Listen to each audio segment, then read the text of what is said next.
Hi guys, Ray here, City Fan TV. Hope you're all doing very well. I'm here in Brighton today. You can see the sea behind me. Didn't walk along the beach because it's just full of stones. And you won't be able to hear what I'm saying. I want to talk about the FA Cup final and tickets for the semi-final as well. Let's talk about the FA Cup final first and the timing of that. It was just announced today that the kick-off for the game is 4:30 p.m. 4:30 p.m.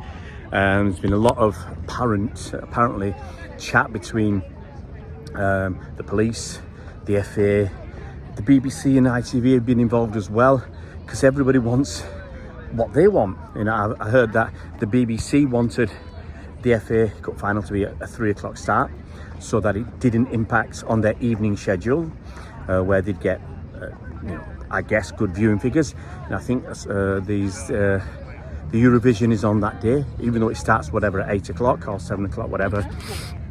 And if you've got a like what's happened, a 4:30 kickoff, that's going to finish at the earliest 6:30, and obviously the trophy ceremony and all that, you're at 7 o'clock. If it goes into extra time, you're looking at probably 7:30 before it all finishes, and that's too close. If you've watched that, and then it's too close to the Eurovision as well. So the BBC didn't want a 4:30 kickoff. Apparently ITV did want a 4:30 kickoff because they feel they'll get better viewing figures for the FA Cup final at a more prime time tea time slot.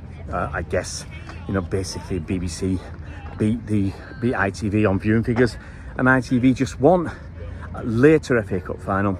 I guess they can sell the advertising for a little bit more. And that's what they're bothered about the money. FA, I guess they, as usual, they'll do what whoever's paying the money bids, and they'll go along with that. And who misses out? Who's always ignored? The fans. The fans are ignored. Look, if you're a Palace fan, I guess it's not so bad. It's if you live in London, which I suspect most of the Palace fans will, getting from Wembley back down to South London, I don't think it's too bad.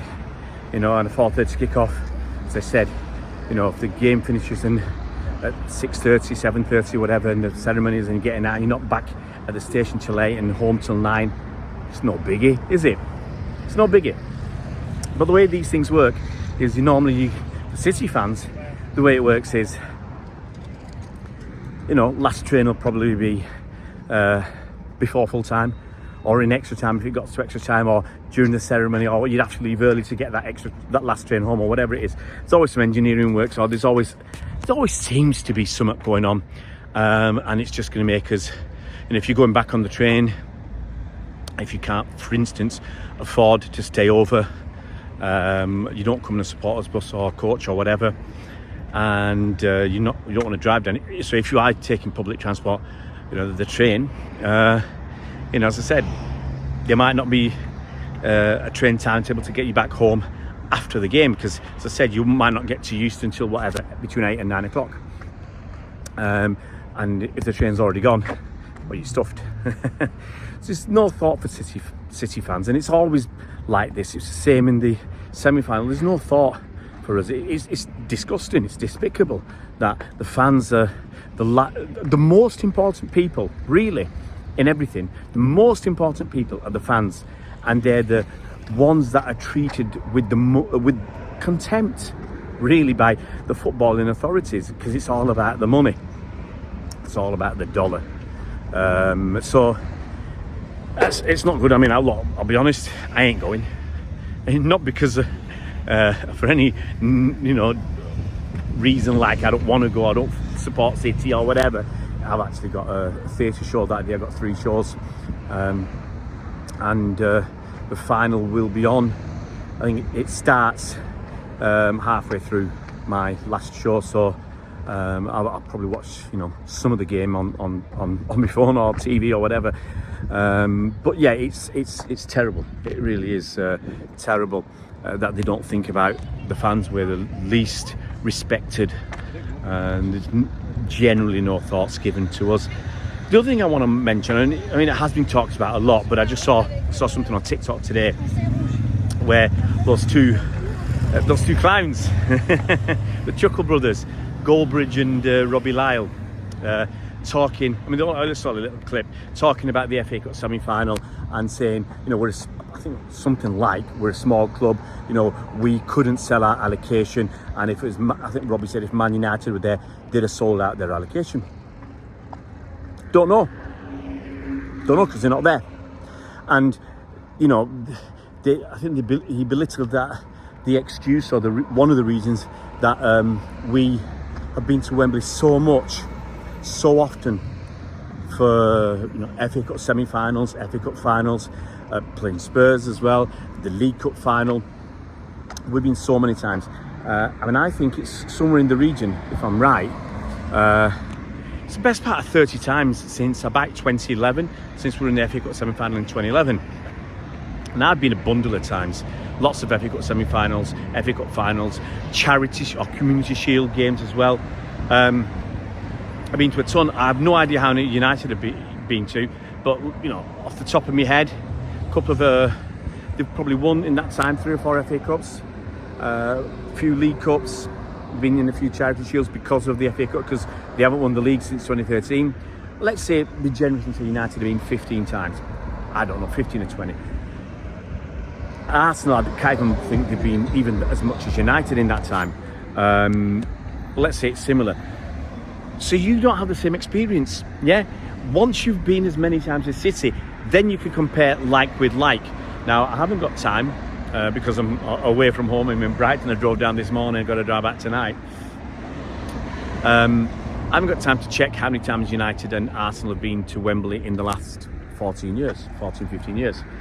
So I can't do that comparison, but I suspect it's certainly nothing like as many times as City have been to Wembley. So it's it's terrible from those guys. As I said, they're not in that position.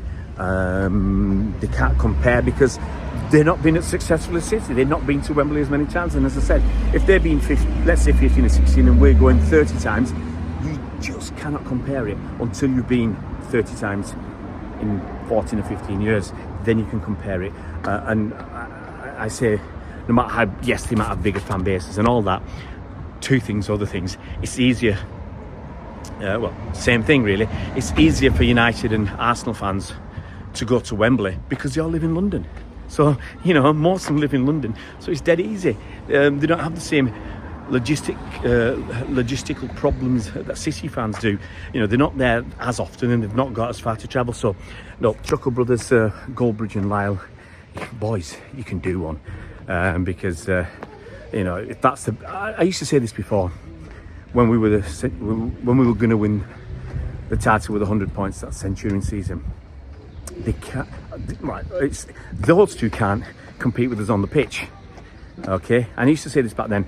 Teams can't compete with us on the pitch, so they bring up anything empty, hard.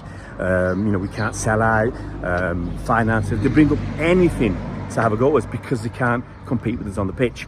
Okay, and who's having a go? United fans, Arsenal fans, who pretty much can't compete with us on the pitch. Arsenal might, and they should finish ahead of us this season, but you know, Arsenal, the eternal bottle jobbers, they might even bottle. It is a one-horse race to finish second, and Arsenal might even bottle that. That would be so funny. And then they'll turn around and give that excuse. You know, one excuse. A couple of seasons ago, Saliba was injured. They've always got an excuse. This year, if they do bottle it and fail to finish second in the league, they'll say, "Oh well, we had the Champions League to think about, you know, and that was our focus. We weren't bothered about the league, and yeah, you know, whoever comes second, Newcastle City or whatever, you got there by default because we weren't into that." They've always got an excuse, eternal bottle jobbers. But yeah, hopefully they will not finish second and we can have a nice pop at them. Guys, if you're new to the channel, it would be fantastic if you could subscribe, if you can hit that bell icon, you'll be notified as soon as new videos come out. We'll see you around Blues.